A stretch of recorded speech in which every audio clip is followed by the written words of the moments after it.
तो अभी हम लोग श्रीमद् भगवद गीता में से एक श्लोक लेंगे, फिर इस पर चर्चा करेंगे। तो श्रीमद् भगवद गीता का छठा अध्याय श्लोक नंबर 5।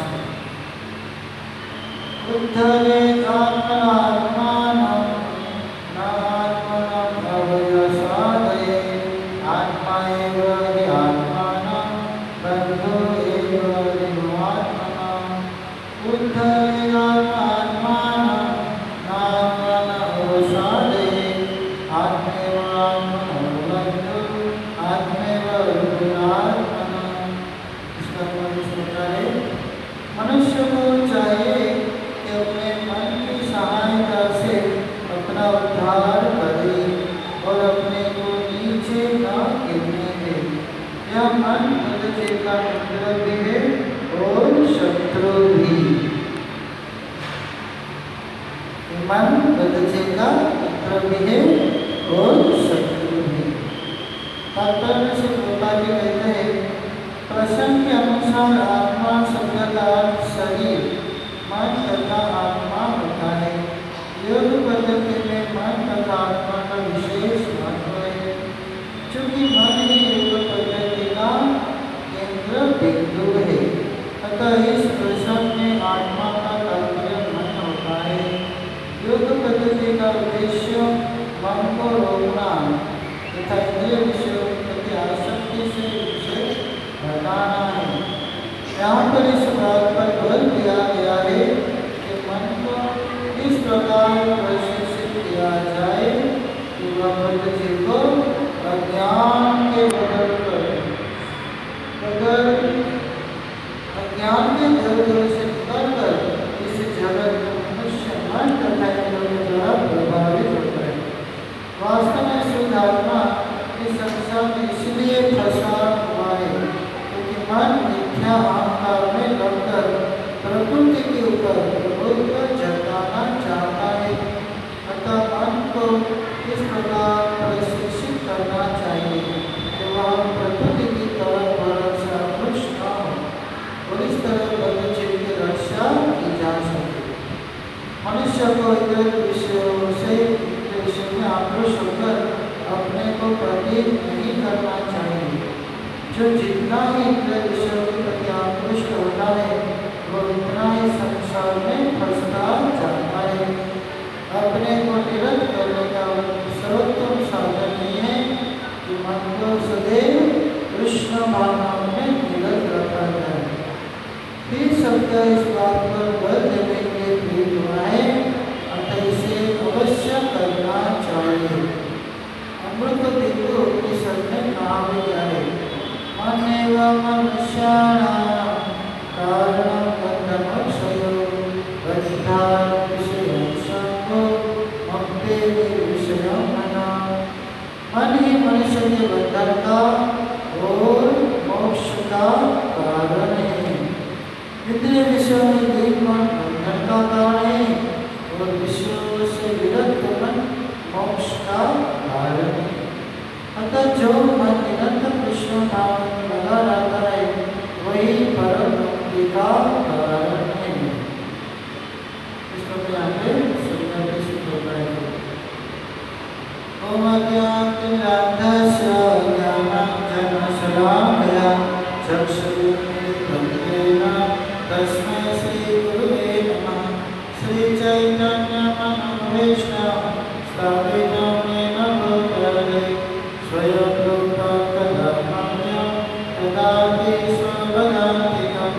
वन्देऽहं श्रीगुरुं सूर्यपदकमलं श्रीगुरुं वैष्णवस्य श्रीरूपं साग्रजातं सर्वगुणान्वितं तं सजीवं साधुतं साधुतं परिजनसहितं कृष्णचैतन्यदेवं श्रीराधा कृष्णमाला सर्वदा हे कृष्ण करुणा सिंधु दीनबंधु जगत्पते गोपेश गोपिकानंद राधाकांत नमस्तुते। तत्फलांचन गौरवंती श्री राधे वृंदावनेश्वरी वृषभानुसुते देवी प्रणमामि हरिप्रिये। वाञ्छाकल्पतरुभ्यश्च कृपासिन्धुभ्येव च पतितानां पावनेभ्यो वैष्णवेभ्यो नमो नमः। जय श्री कृष्ण चैतन्य प्रभु नित्यानंद श्री अद्वैत गदाधर श्रीवासदि गौरभक्तवृंद। हरे कृष्णा कृष्णा कृष्णा हरे हरे, हरे राम राम राम हरे हरे। हरे कृष्णा कृष्णा कृष्णा हरे हरे, हरे राम राम राम हरे हरे। हरे कृष्णा कृष्णा कृष्णा हरे हरे, हरे राम राम राम हरे हरे। हरे कृष्णा।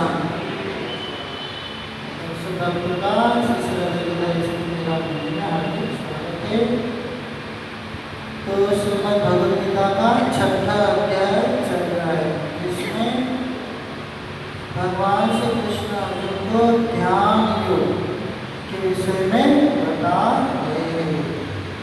ध्यान करना चाहिए, किसका ध्यान करना चाहिए। लेकिन उस ध्यान करने के पहले स्टार्टिंग में प्रारंभ कहाँ से होती है? मन, है ना। तो ध्यान तो करना चाहिए, लेकिन किस पर ध्यान करना चाहिए? तो स्टार्टिंग आता है मन, है ना। तो उस मन के द्वारा ही ध्यान कर सकते हैं, उनको लगा के। लेकिन मन इतना दुष्ट है कि विचलित मतलब विचरण करता रहता है, कभी इधर तो कभी इधर तो कभी इधर, भटकता रहता है मन। तो उसी मन के विषय में भगवान श्री कृष्ण यहाँ पे अर्जुन को बताते हैं कि वो जो मन है, वो मन मनुष्य का मित्र भी है और शत्रु भी है। तो वही मन को अगर वश में करके भगवान की सेवा में लगा देते हैं तो मित्र बन जाता है। लेकिन अगर वही मन संसारिक क्रियाकलापों में लगा रहेगा तो ये मन शत्रु बन जाता है, यानी पतन का कारण बनता है। वही मन पतन कर देता है ना। यहाँ पे इसलिए भगवान मन को मित्र भी कहते हैं और शत्रु भी कहते हैं।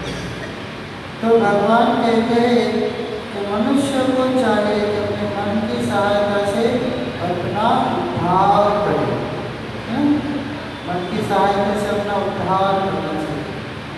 क्योंकि मन का कार्य क्या है? लगना, किधर न किधर तो लग गई, है ना।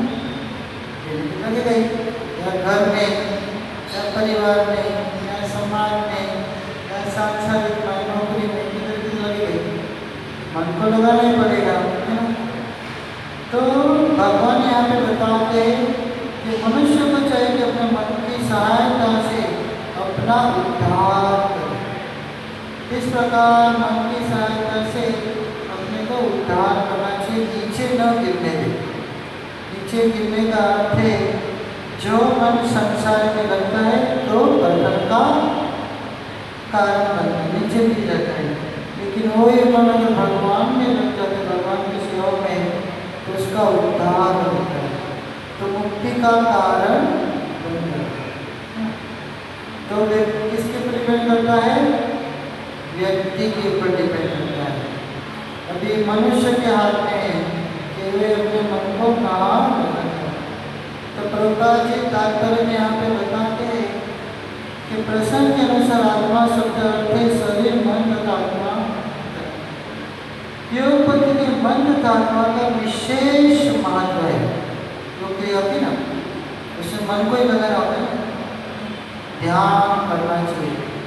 अब देखा होगा अपने योग में जाएंगे, योग जहाँ योग क्रिया सिखाते होंगे तो जाएंगे तो क्या सिखाते? ध्यान करो।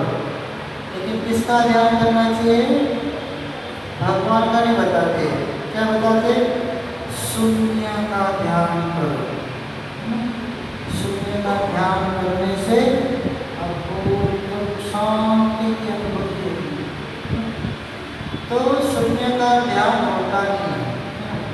क्योंकि ध्यान जिसके ऊपर हमको करना है तो कुछ तो होना चाहिए ना ध्यान लगाने के लिए।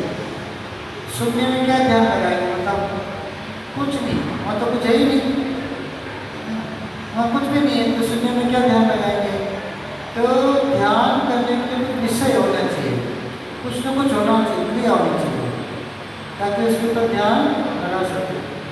तो यहाँ पे प्रभुपाद जी बताते हैं यहाँ पे कि योग बदले मन तथा आत्मा का विशेष महत्व है।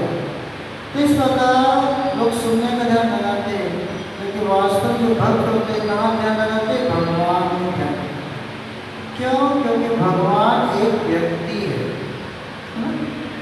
भगवान बोलते भी है, भगवान चलते भी है, भगवान कार्य भी करते हैं, भगवान देखते भी है और भगवान की अनगिनत ऐसी लीला भी है। तो इस प्रकार अपने मन को भगवान की कीर्तन में, भगवान के गुणानुवाद में लगाना चाहिए। ये ध्यान का मुख्य उद्देश्य होना चाहिए, अपने मन को भगवान में लगाना। इस प्रकार भगवान की सेवा में, भगवान के भक्ति में अपने मन को लगाएगा तो वो मन मुक्ति का कारण बन जाता है, अन्यथा बंधन हो जाएगा। तो इसलिए मन को भगवान में लगाना चाहिए। तो भगवान की अनगिनत लीला है। भगवान ने इसे भगवान ने धाम प्रकट हुए, इस प्रकार यहाँ पे अनगिनत लीला है। और भगवान का लीला करने का या कुछ यहाँ पे अवतार लेने का, कुछ कार्य करने का उद्देश्य क्या था, ताकि संसारी व्यक्ति भगवान की महिमा को जाने, समझे कि वास्तव में भगवान कौन है, कृष्ण कौन है, भगवान कौन है। इसके लिए भगवान ने धर्म प्रकट होकर हम लोगों के लिए यहाँ पे लीला किया। और भगवान ने इस प्रकार लीला करके अपने कार्य करके बताया कि देखो मैं हूँ भगवान, है ना। जैसे भगवान ने कई प्रकार की लीला की। बचपन में भगवान ने किसका वध किया था, असुर डायनी थी जो पुतना, है ना, पुतना को मार दिया। कैसे? अस्त्र से चक्र, सुदर्शन चक्र बुलाना पड़ा भगवान को, या धनुष बांध दिया?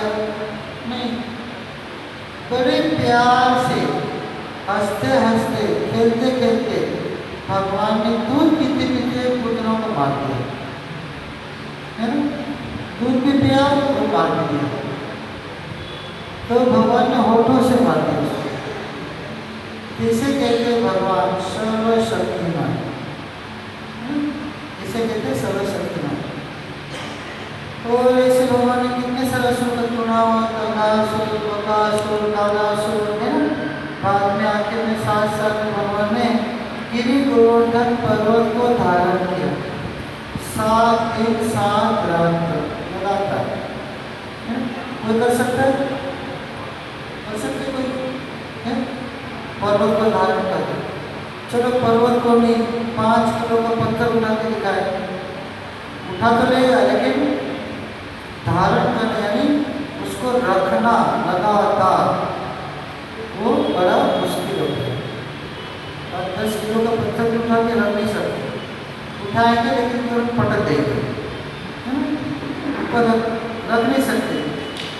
5 किलो भगवान ने 7 दिन 7 रात तक पूरे विशाल पर्वत को धारण करके रखा उंगली में।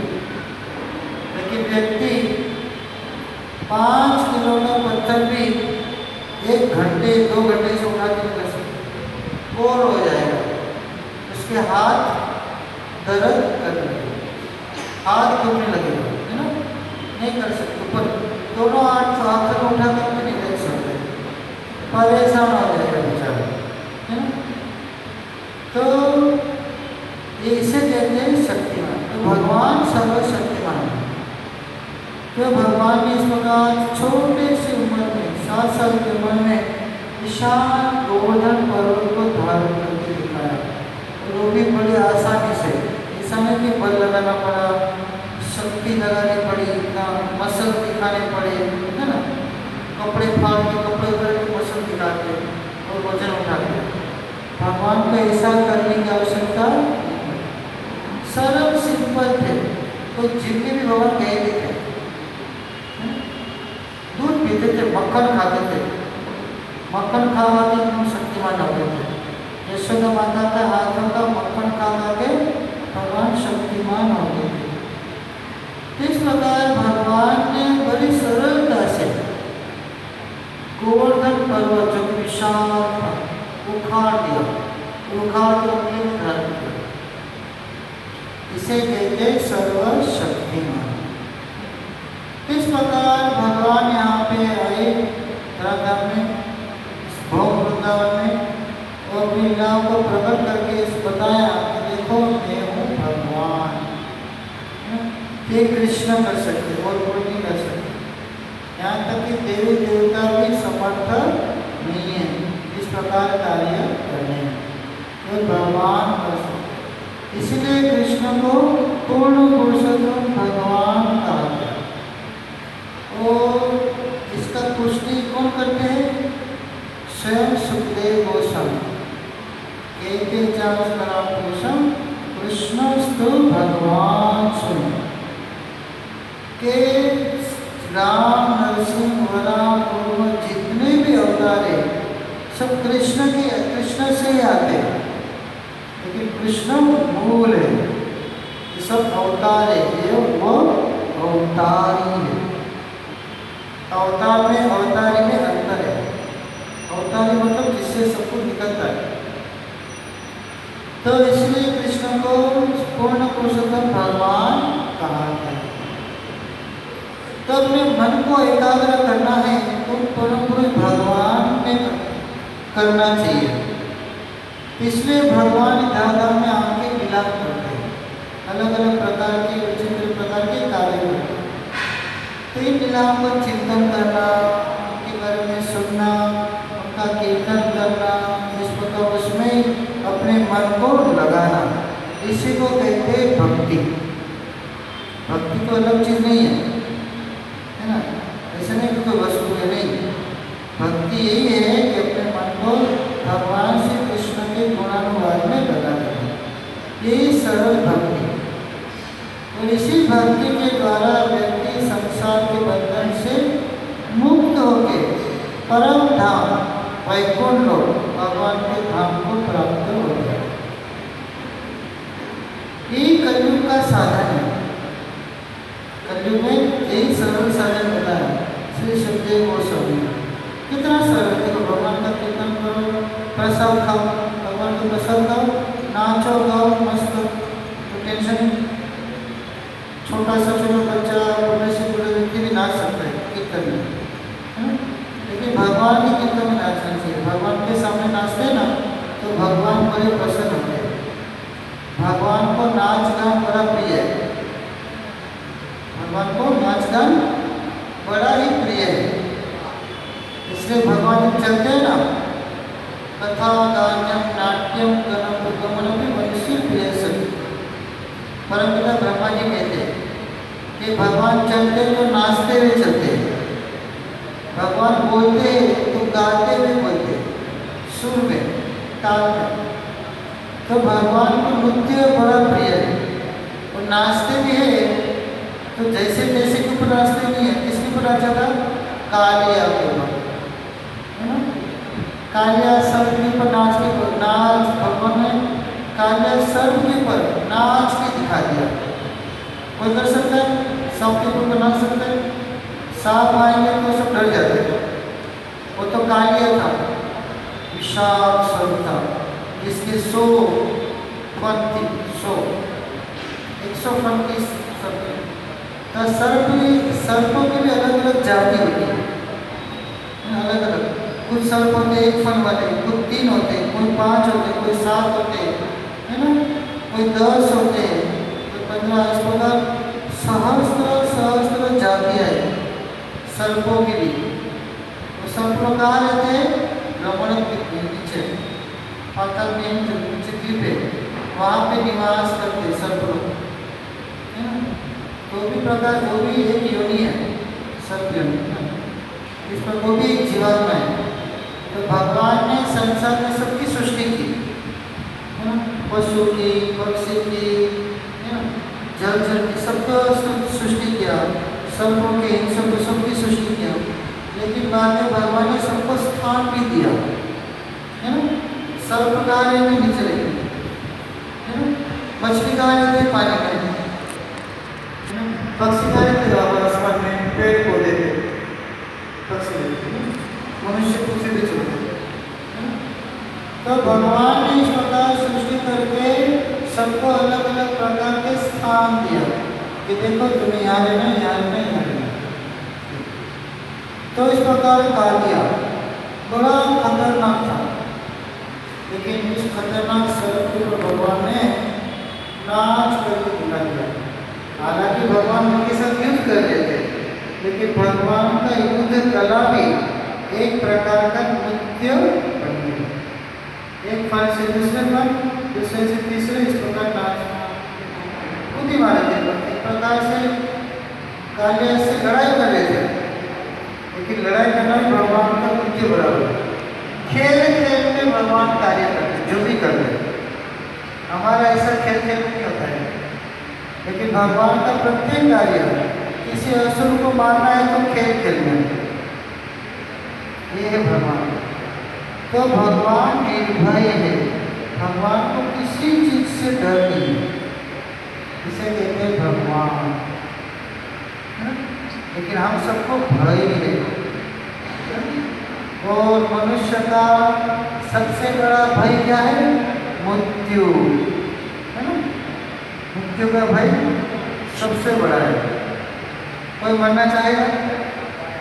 कोई चाहेगा कि लड़ाई करे सबको काट के चला जाएगा? कोई नहीं चाहेगा। कोई मारे हमको, लड़ाई करे, कोई चाहेगा? कोई नहीं चाहता। तो मृत्यु सबसे बड़ा भय है। लेकिन मृत्यु एक न एक दिन होती है ना, तो सबसे खतरनाक है। तो एक न एक दिन मृत्यु सबकी होती है, निश्चय होती है। इसलिए भगवद्गीता भगवान कहते हैं कि जातस्य ध्रुव मृत्यु ध्रुवम जन्म मृत्युश्च। हे अर्जुन, जिसका जन्म हुआ है उसकी मृत्यु निश्चित होगी, और मृत्यु के बाद पुनः जन्म भी निश्चित है। तो इस प्रकार जीवात्मा का चक्र चलता रहता है। कुछ समय तक रहता है, बाद में मर जाता है, बाद में दूसरा शरीर धारण करता है, कुछ समय तक रहता है, बाद में मर जाता है, फिर तीसरा शरीर धारण करता है। इस प्रकार ये चक्र चलता रहता है। इसी को बोलते काल चक्र। ये काल चक्र, काल चक्र यानी काल आता है और सबकी आयुष्य को क्षीण कर देता है और हर के लेके जाता है। कोई कुछ नहीं कर सकता, चाहे संसार का बड़ा से बड़ा खरबपति अरबपति हो, कुछ नहीं कर सकता, उसको भी मरना है ना। देखा कोई अमीर व्यक्ति है जो मरा नहीं है, शायद कोई व्यक्ति है, कोई नहीं। तो कोई साइंटिस्ट है तो बड़ा खोज करके तुम पूरा सब कुछ किया है, बोले मैं नहीं मरूंगा, तो उसके ऊपर बहुत सारा रसायन करके खोज किया, हो सकता है नहीं मरे, मरता ही है। सबको मरना है, चाहे कोई भी साइंटिस्ट हो, करोड़ से खरब, चाहे नामचीन हो, कोई भी हो, जो भी संसार में आएगा वो मरेगा। मरने के बाद जन्म होगा, फिर जन्म होगा, कुछ समय तक रहेगा, फिर मरेगा। इसको बोलते काल चक्र। चलता ही रहता है, चलता ही रहता है। इस प्रकार काल जो मनुष्य की आयु को क्षीण कर दे, ये है काल, जिसके नियंत्रण में हम सब लोग हैं। हम सब लोग नहीं, आप सब लोग, जो भी संसार में पशु योनि हो, जलचर कल्चर, कोई भी योनि हो, 84 लाख योनि में कोई भी योनि क्यों ना हो, मरना तो निश्चित है। तो भगवदगीता में भगवान श्री कृष्ण अर्जुन कहते हैं कि हे अर्जुन, इसका जन्म हुआ है, उसकी मृत्यु निश्चित है। जातस्य ध्रुव मृत्यु ध्रुव जन्म मुक्तस्य च तस्मात् परिहार्यते न त्वं शोचितुम् अर्हसि। इसलिए हे अर्जुन, इसका जन्म हुआ, इसकी मृत्यु निश्चित है, उसके पुनर्जन्म भी निश्चित है, उसके बाद पुनर्जन्म भी निश्चित है। इसलिए अर्जुन शोक मत करो, क्योंकि तो काल चक्र चलते ही रहेगा, इसमें शोक करने की आवश्यकता ये है मनुष्य का काल चक्र।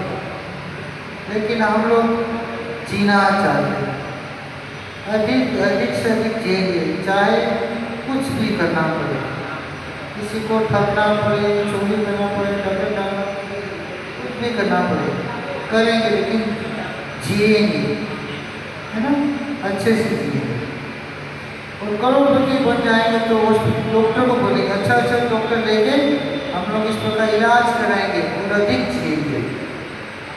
लेकिन कितना समय है ना, काल अवधि सबका निश्चित है कि कौन कितना जिएगा। जब संसार में आते ना हम लोग, जब माँ के गर्भ से बच्चे का जन्म होता है, उसी समय काल अवधि निश्चित होती है, इतना समय ही रहना है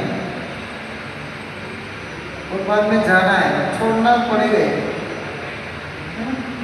तो हर व्यक्ति को ये सोच के चलना चाहिए कि मरना तो है और बाद में छोड़ना पड़ेगा संसार को, चाहे हम लोग संसार में कितना ही प्रयास कर ले, है ना।